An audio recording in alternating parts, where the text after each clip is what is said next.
दो बच्चे घर घर खेल रहे थे और शादी करने का नाटक कर रहे थे। उन्होंने उसी समय एक शादी का कागज भी साइन कर लिया। दोनों परिवारों ने इसे प्यारा माना और आशीर्वाद दिया। कुछ समय बाद लड़के का परिवार शहर छोड़कर चला गया। जाते समय दोनों ने 17 साल बाद शादी करने का वादा किया। समय तेजी से बीत गया और शादी का दिन आखिरकार आ गया। लड़का अब एक शक्तिशाली सीईओ बन चुका था। लड़की के माता पिता अब नहीं रहे थे और उसके पास सिर्फ वही शादी का कागज था। उसके पास कोई विकल्प नहीं था और वह लड़के के परिवार के शहर में पहुंची। लेकिन जब वह अपनी शादी की ड्रेस में वहाँ पहुंची तो उसे देखकर हैरानी हुई। शादी का हॉल पूरी तरह से खाली था। दूल्हा वहाँ नहीं था और वह विदेश उड़ चुका था। इसके बावजूद लड़के की माँ ने उसे खुशी खुशी देखा। उसने उसे अपनी बहू के रूप में स्वीकार कर लिया और यहाँ तक कि शादी का प्रमाण पत्र भी दे दिया। सीईओ 4 साल से विदेश में था और इस दौरान उसने अपनी पत्नी से कभी संपर्क नहीं किया। उसे यह भी नहीं पता था कि उसकी पत्नी का नाम क्या था या वह कैसी दिखती थी। अब जब उसने एक अरबों डॉलर का व्यापार विदेश में बना लिया था तो वह वापस लौटते ही अपनी पत्नी से तलाक लेने का मन बना चुका था। वह अपनी शादी को लेकर बिल्कुल भी सहज नहीं था। इसीलिए उसने अपने दोस्त से देश के सबसे अच्छे तलाक वकील को ढूंढने के लिए कहा। उसे यह नहीं पता था कि उस सबसे अच्छे वकील की पहचान उसकी पत्नी ही थी। शादी के बाद लड़की ने लड़के के परिवार की ताकत पर निर्भर नहीं किया था, बल्कि उसने कड़ी मेहनत की और एक शीर्ष वकील बन गई जो हर तलाक का मामला जीतने के लिए जानी जाती थी। जब दोस्त ने लड़के का नाम बताया तो लड़की को यह सुनकर चौंकने में देर नहीं लगी। यह वही नाम था जो उसके शादी के प्रमाण पत्र पर था। लेकिन उसने यह सोचकर इसे महज संयोग मान लिया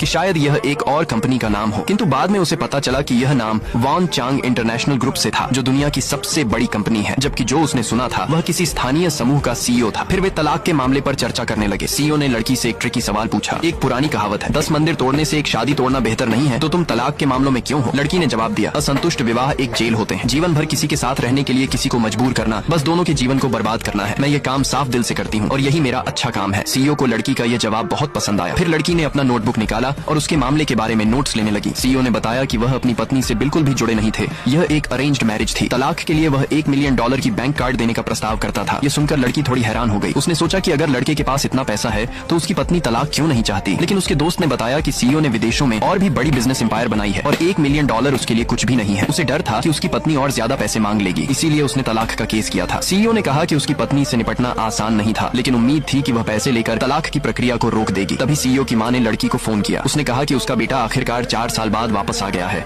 और वह चाहता है कि वह अपनी शादी को पूरा करे। लड़की ने फोन रखा और अचानक अपने काम से ध्यान हटा लिया और वहाँ से निकल पड़ी। यह अचानक का बदलाव सीईओ को बिल्कुल भी अच्छा नहीं लगा। उसने अपने दोस्त से शिकायत की कि यह तो सबसे अच्छी वकील नहीं हो सकती। दोस्त ने मजाक करते हुए कहा कि सीईओ की नजरें साफ थीं। सीईओ ने विषय बदलते हुए कहा कि उसकी मां ने उसे घर बुलाया है। जब वह घर पहुंचा तो उसने अपनी मां के सामने मीठे तरीके से व्यवहार करने की कोशिश की, लेकिन उसकी मां ने पूरी तरह से उसे नजरअंदाज कर दिया। उसने 4 साल बाद अपने बेटे को बिल्कुल भी नहीं पहचाना था, लेकिन अपनी बहू को पहचान लिया। सीईओ को यह बात चुपके से लगी और उसकी मानसिकता थोड़ी खराब हो गई। वह बड़बड़ाते हुए कह रहा था कि अरेंज्ड मैरिज अब पुरानी हो चुकी है और वह वास्तव में जो चाहता था वह था गोल्ड मेडल वकील। लेकिन उसे यह नहीं पता था कि वह लड़की जिसे वह तलाक देना चाहता था